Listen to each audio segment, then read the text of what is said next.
மத்திய அமைச்சரவை இன்று மாற்றம். குடியரசுத் தலைவர் பதவி பிரமாணம் செய்து வைக்கிறார். புத்ததேவ் பட்டாச்சாரியா டெல்லி பயணம்.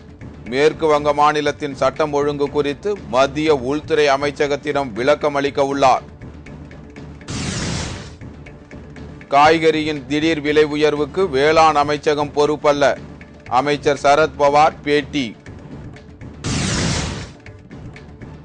தமிழக மழை வெள்ளம் குறித்த மத்திய குழுவின் நடவடிக்கை என்ன? பாதிக்கப்பட்ட விவசாயிகள் கேள்வி.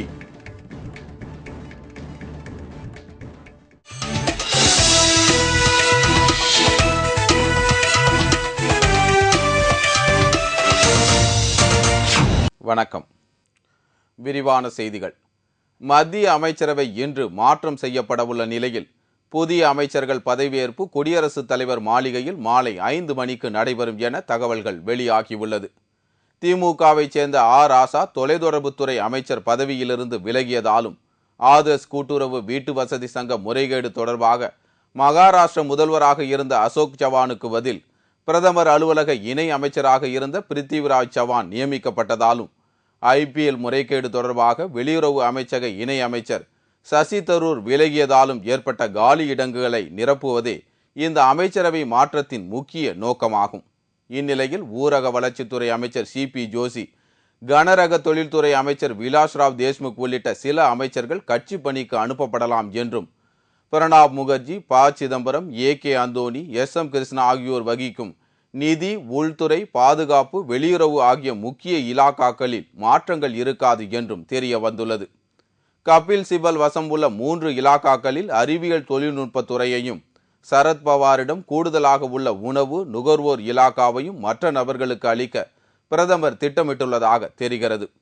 2G அலைக்கற்றை ஒதுக்கீடு ஊழல் தொடர்பாக தொலைத்தொடர்புத்துறை அமைச்சர் பதவியிலிருந்து திமுகவை சேர்ந்த ராசா விலகியதை அடுத்து தமிழகத்திலிருந்து TR பாலு அல்லது TKS இளங்கோவனுக்கு கேபினெட் அமைச்சர் பதவி கிடைக்கலாம் என்று தெரிகிறது.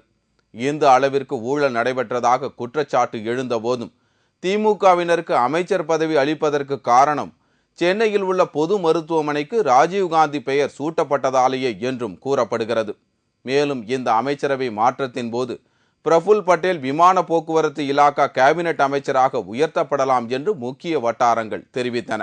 ஐக்கிய முற்போக்கு கூட்டணியில் முக்கிய இடம் பெற்றுள்ள மம்தா பானர்ஜியின் திரிணாமுல் காங்கிரஸ் கட்சியைச் சேர்ந்த தலைவர் சுதீப் பந்தோவிற்கும் அமைச்சரவையில் முக்கியத்துவம் அளிக்கப்பட உள்ளது. சத்தீஸ்கர், கோவா, மணிப்பூர் ஆகிய மாநிலங்களுக்கு தற்போதைய அமைச்சரவையில் முக்கியத்துவம் அளிக்கப்படவில்லை. அமைச்சரவை மாற்றம் தொடர்பாக கடந்த வாரத்தில் மற்றும் 2 தடவைக்கு மேல் பிரதமர் மன்மோகன் சிங்குடன் சோனியா காந்தி ஆலோசனை நடத்தியுள்ளார் என்பது குறிப்பிடத்தக்கது. மேற்கு வங்கத்தில் நிலவும் சட்டம் ஒழுங்கு குறித்து மத்திய உள்துறை அமைச்சகத்திடம் விளக்கம் அளிக்க அம்மாநில முதலமைச்சர் புத்ததேவ் பட்டாச்சாரியா நேற்று புதுடெல்லி சென்றடைந்தார். கடந்த சில நாட்களுக்கு முன்பு மேற்கு வங்கத்தில் ஏற்பட்ட கலவரம் ஒன்றில் திரிணாமுல் காங்கிரஸ் கட்சி தொண்டர்களுக்கும் ஆளும் மார்க்சிஸ்ட் கம்யூனிஸ்ட் கட்சியை சேர்ந்த தொண்டர்களுக்கும் இடையே மோதல் ஏற்பட்டது. பின்னர் அது கலவரமாக மாறியதில் 8 பேர் கொல்லப்பட்டனர். இது தொடர்பாக திரிணாமுல் காங்கிரஸ் கட்சி தலைவரும் மத்திய ரயில்வே துறை அமைச்சருமான மம்தா பானர்ஜி மேற்கு வங்கத்தில் சட்டம் ஒழுங்கு சீர்குலைந்து விட்டதாகவும் நாளுக்கு நாள் வன்முறை அதிகரித்துள்ளதாகவும் மார்க்சிஸ்ட் கம்யூனிஸ்ட் தொண்டர்கள் ஆயுதம் ஏந்தி தாக்கி வருவதாகவும் உள்துறை அமைச்சகத்திற்கு கடிதம் ஒன்றை எழுதியிருந்தார். அதைத் தொடர்ந்து உள்துறை அமைச்சர் சிதம்பரம் மேற்கு வங்க முதலமைச்சர் புத்ததேவ் பட்டாச்சாரியாவை மாநிலத்தில் நிலவும் சட்டம் ஒழுங்கு பிரச்சினை குறித்து புதுடெல்லிக்கு நேரில் வந்து விளக்கம் அளிக்குமாறு கடிதம் மூலம் தெரிவித்திருந்தார். இந்நிலையில் மேற்கு வங்கத்தில் நிலவும் சட்டம் ஒழுங்கு பற்றியும் தமது கட்சி தொண்டர்கள் ஆயுதமேந்தி போராடுவதாக எழுந்த புகார் குறித்தும் விளக்கம் அளிக்க புதுடெல்லி சென்றடைந்தார் புத்ததேவ். மத்திய அமைச்சரவை இன்று விரிவாக்கம் செய்யப்பட உள்ள நிலையில் உள்துறை அமைச்சர் சிதம்பரத்தை சந்தித்து புத்ததேவ் விளக்கம் அளிக்க சென்றுள்ளது குறிப்பிடத்தக்கது. நாட்டில் காய்கறி பயிரிடு மத்திய அரசின் நேரடி கட்டுப்பாட்டில் இல்லை என்றும் எனவே அதன் விலை உயர்வுக்கு மத்திய வேளாண் அமைச்சகம் காரணம் இல்லை என்றும் அமைச்சர் சரத் பவார் விளக்கம் அளித்துள்ளார்.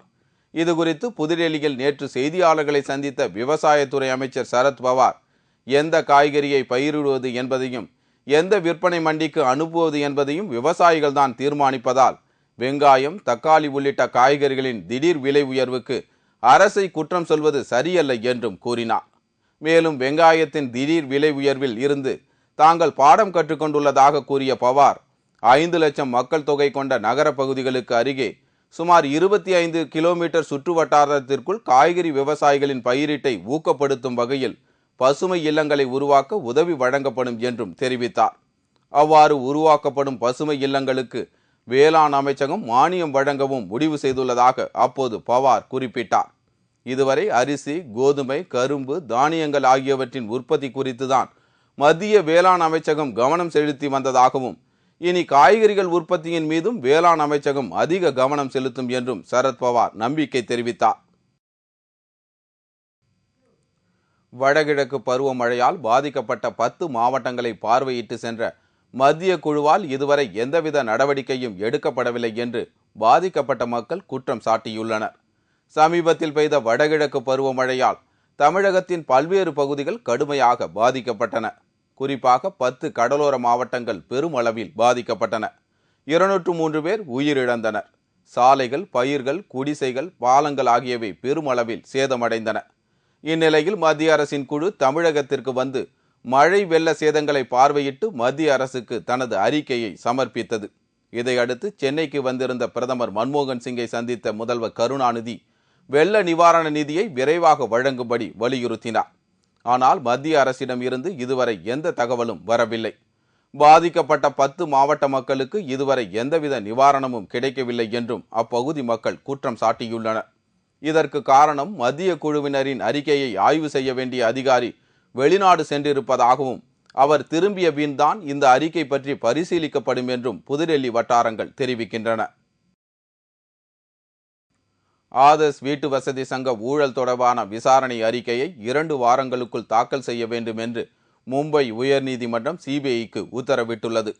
இந்த வழக்கு தொடர்பாக பதிவு செய்யப்பட்ட முதல் தகவல் அறிக்கையை குறித்த விசாரணையை 2 வாரங்களுக்குள் முடித்து இறுதி அறிக்கையை தாக்கல் செய்யுமாறு நீதிமன்றம் குறிப்பிட்டது. இந்த வழக்கை சிபிஐ விசாரிப்பதற்கு மாநில அரசு கடும் எதிர்ப்பு தெரிவித்துள்ள நிலையில் இது தொடர்பான பிரமாண பத்திரத்தை மாநில உள்துறை நேற்று நீதிமன்றத்தில் தாக்கல் செய்தது. இந்நிலையில் இவ்விவகாரம் குறித்து தன்னார்வலர் ஒருவர் தாக்கல் செய்த மனு நேற்று மும்பை நீதிமன்றத்தில் விசாரணைக்கு வந்தது. அந்த மனுவில் மாநில ஊழல் ஒழிப்பு பிரிவுக்கும் இதில் தொடர்பு இருப்பதால் இந்த வழக்கு விசாரணையை அது தடுப்பதாக குறிப்பிடப்பட்டிருந்தது. மேலும் இந்த ஊழல் குற்றச்சாட்டில் 3 முன்னாள் முதல்வர்களுக்கு தொடர்பு உள்ளதாகவும் இதனால் மாநில ஊழல் ஒழிப்பு பிரிவால் விசாரணையை திறம்பட நடத்த முடியவில்லை எனவும் குறிப்பிடப்பட்டிருந்தது. ஆகையால் இந்த வழக்கு விசாரணை முழுவதையும் சிபிஐ வசம் அளிக்க வேண்டும் எனவும் அந்த மனுவில் வலியுறுத்தப்பட்டிருந்தது. சிபிஐ தரப்பில் ஆஜரான கூடுதல் சொலிசிட்டர் ஜெனரல் டாரியூஸ் கம்பாட்டா இது மிகவும் முக்கியமான வழக்கு என்றும் இதில் பல முக்கியமான பிரபலங்கள் சம்பந்தப்பட்டுள்ளதால் வழக்கு விசாரணை குறித்த அறிக்கை தாக்கல் செய்ய 4 வார கால அவகாசம் வேண்டும் என்றும் கேட்டார். இதனை கேட்ட நீதிபதிகள் ஆதர்ஸ் வீட்டு வசதி கூட்டுறவு சங்க ஊழல் வழக்கு குறித்து 2 மாதங்களுக்கு மேலாக சிபிஐ விசாரணை நடத்தியும் இதுவரை முதல் தகவல் அறிக்கை ஏன் பதிவு செய்யப்படவில்லை என்று கேட்டனர். மேலும் அதற்கு என்ன காரணம் என்று 2 வாரங்களில் அறிக்கை தாக்கல் செய்ய வேண்டும் என்றும் சிபிஐக்கு மும்பை உயர்நீதிமன்றம் உத்தரவிட்டது. இந்நிலையில் ஆதர்ஸ் வீட்டு வசதி சங்க ஊழலில் சம்பந்தப்பட்டவர்கள் யார் யார் என்று சிபிஐ விசாரித்து வருவதாகவும் அந்த அறிக்கை வெளியான பிறகு குற்றவாளிகள் நிச்சயம் தண்டிக்கப்படுவார்கள் என்றும் பாதுகாப்புத்துறை இணையமைச்சர் பல்லம் ராஜு தெரிவித்தார். மன்மோகன் சிங் தலைமையிலான மத்திய அரசு ஊழலை தடுக்க தவறிவிட்டது என்று பாரதிய ஜனதா கட்சியின் மூத்த தலைவர் எல்.கே. அத்வானி குற்றம் சாட்டியுள்ளார். குஜராத் மாநிலம் அகமதாபாத்தில் பாரதிய ஜனதா கட்சியின் மூத்த தலைவர் எல்.கே. அத்வானி நேற்று செய்தியாளர்களை சந்தித்தார். அப்போது மன்மோகன் தலைமையிலான காங்கிரஸ் ஆட்சியில் நாளுக்கு நாள் ஊழல்கள் அதிகரித்து வருவதாகவும் இதனை அவரால் தடுக்க இயலவில்லை என்பதை அனைவராலும் உணர முடிகிறது என்றும் கூறினார். அத்தகைய ஊழலில் ஈடுபட்ட மத்திய அமைச்சர்களால் ஏற்பட்டுள்ள பிரச்சனைகளை களைவதற்கான முயற்சியே தற்போதைய அமைச்சரவை மாற்றம் என்றும் அத்வானி குறிப்பிட்டார். இவ்வாறு எந்தவித அடிப்படை கொள்கையும் இல்லாத மன்மோகன் சிங் அரசு எவ்வாறு நாட்டை 6½ ஆண்டு காலம் ஆட்சி செய்தது என்று தம்மால் நம்ப முடியவில்லை என்றும் அப்போது எல்.கே. அத்வானி தெரிவித்தார். இதேபோல் காய்கறி உள்ளிட்ட அத்தியாவசிய பொருட்களின் விலைவாசி உயர்வை கட்டுப்படுத்த மன்மோகன் சிங் தலைமையிலான மத்திய அரசு தவறிவிட்டதாக பாரதிய ஜனதா கட்சியின் செய்தி தொடர்பாளர் ரவிசங்கர் பிரசாத் நேற்று செய்தியாளர்களிடம் தெரிவித்தார்.